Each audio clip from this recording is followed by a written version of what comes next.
রামনারায়ণ রাম। আমি প্রথমে আমার ঠাকুরকে জানাই আমার প্রণাম এবং আপনাদের সকলকে জানাই বৈদিক অভিনন্দন। রামনারায়ণ রাম এই বলে আমি আজকের তত্ত্ব আলোচনা শুরু করছি। আমি ছেলে বয়স হতেই বিশ্ব তত্ত্ব খনিতে কুলি কামারের কাজ করে চলেছি।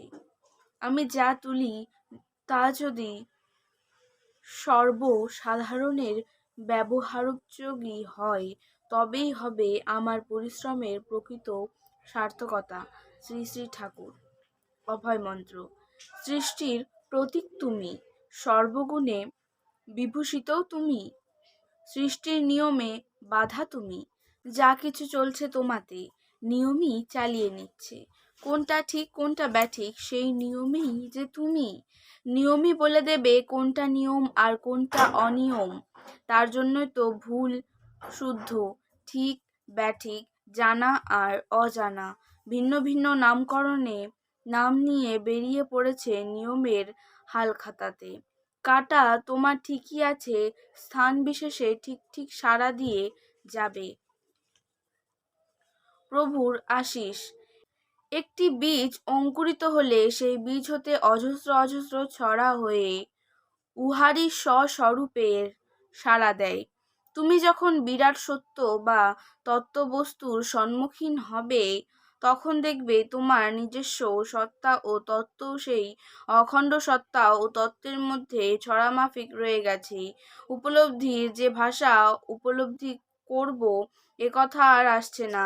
তোমরা নিজেরাই যে আপনা আপনি উপলব্ধ হয়ে আছো, বস্তুর স্ব উপলব্ধিতে প্রতিষ্ঠিত, বস্তুর বিশ্লেষণে নিজেরাই অনুভূতিতে অনুভূত হয়ে ভরপুর হয়ে যখনই বিরাট তত্ত্বের ভেলায় ভাসবে তখনই প্রকৃত স্বদেশের পারে ভিড়বে। আজ কারাগারের মতো তোমাদের চিন্তাগুলোও বন্ধ ও সংকীর্ণ আকারে রয়ে গেছে। সেই কারাগারের শৃঙ্খল মুক্ত করাই হচ্ছে আমার কাজ। যে সাধন মন ও চিন্তা তোমাদের ভেতর সুপ্রতিষ্ঠিত তার পূর্ণ বিকাশের জন্য কারাগার বেষ্টিত প্রাচীরকে অপসারিত করাই আমার নীতি।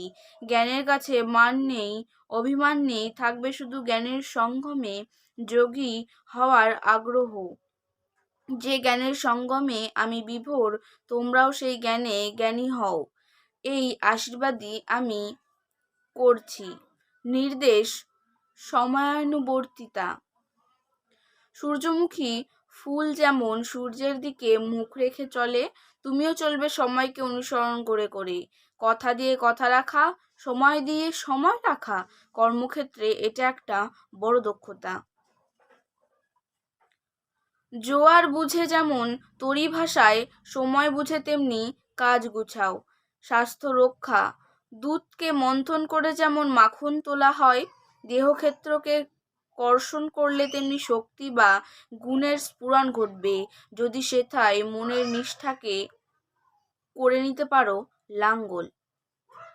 প্রাতে উঠে যার যার কর্তব্য শেষ করে ফেলবে, তুমি তোমার কর্তব্য সুন্দরভাবে করে যাও। নির্দেশ সময় মতো স্নান আহার তাহাই বিধেয়। স্বাস্থ্য খারাপ হওয়ার আগেই যত্ন নিতে ভুলবে না। অসুস্থতার কোনো কথা না লুকানোই বুদ্ধিমত্তার লক্ষণ। জায়গা বিশেষে হাঁচিকাশি দিতেও সাবধান হবে, কারণ অযথা চাপ আসতে পারে। থুতু কপ নিঃসরণের বেলায়ও একই কথা খাটে, নইলে ওরাও যে আবার সংক্রামক রোগের ইন্ধন যোগাবে।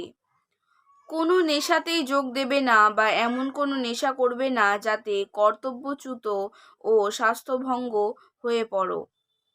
শরীরে কখনো কি উপদ্রব হয় তা খেয়াল রেখে রেখে চললে অসুবিধায় পড়তে হয় না।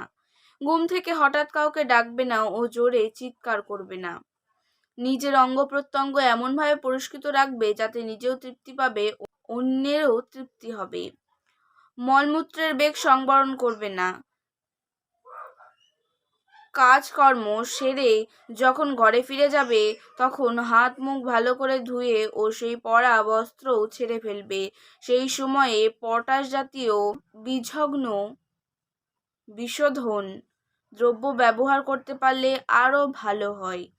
ব্যায়াম তো করবেই, মনে মনেও সুস্বাস্থ্য চিন্তা করবে, চিন্তাতে আশু ফলই ফলে। জানো তো, তেঁতুল চিন্তাতেই লালার সঞ্চার হয়। আমাদের মধ্যে অনেকের ধারণা ঘি দুধ মাংস খেলেই শরীর ভালো হয়, কিন্তু ওটা ঠিক নয়। কারণ সাধারণ খাদ্যদ্রব্যের মধ্যে যে খাদ্যমূল্য আছে, ফুড ভ্যালু, তাতেই শারীরিক সুস্থতা রক্ষা করা যায়। ডাল ভাত যা খাচ্ছি তা শরীরের মধ্য দিয়ে ঠিকভাবে কার্যকরী শক্তিতে পরিণত হতে পারছে না। এই জন্য হজম শক্তি বাড়ানো দরকার। ওটাকে বাড়াতে গেলে নিয়মিতভাবে কায়িক পরিশ্রম বা ব্যায়াম করতে হবে। খালি হাতে ব্যায়াম হোক বা যন্ত্র হাতে ব্যায়ামই হোক, একটাকে অবলম্বন করেই চর্চা করতে হবে। খালি হাতের ব্যায়ামকে পিপিলিকা যোগ বলা চলে।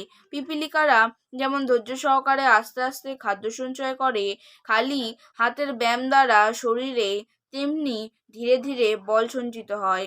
যন্ত্রে বা বিনা যন্ত্রে যেভাবেই ব্যায়াম করো না কেন, তার ফল পাবে অনিবার্য। নিয়ম পালন করলেই সুফল ফলবেই, তাই সেই নিয়ম পথে তোমরা হও পথিক। আজকের তত্ত্ব রচনা আমি এখানে শেষ করছি। দেখা হচ্ছে পরের ভিডিওতে। ভালো থাকবেন, সুস্থ থাকবেন। রাম নারায়ণ রাম। প্রতিদিন এরকম নতুন নতুন ভিডিও দেখতে হলে আমার চ্যানেলটিকে সাবস্ক্রাইব করবেন এবং ভালো লাগলে শেয়ার করবেন। পাশে থাকা বেল আইকনটি প্রেস করবেন। ধন্যবাদ।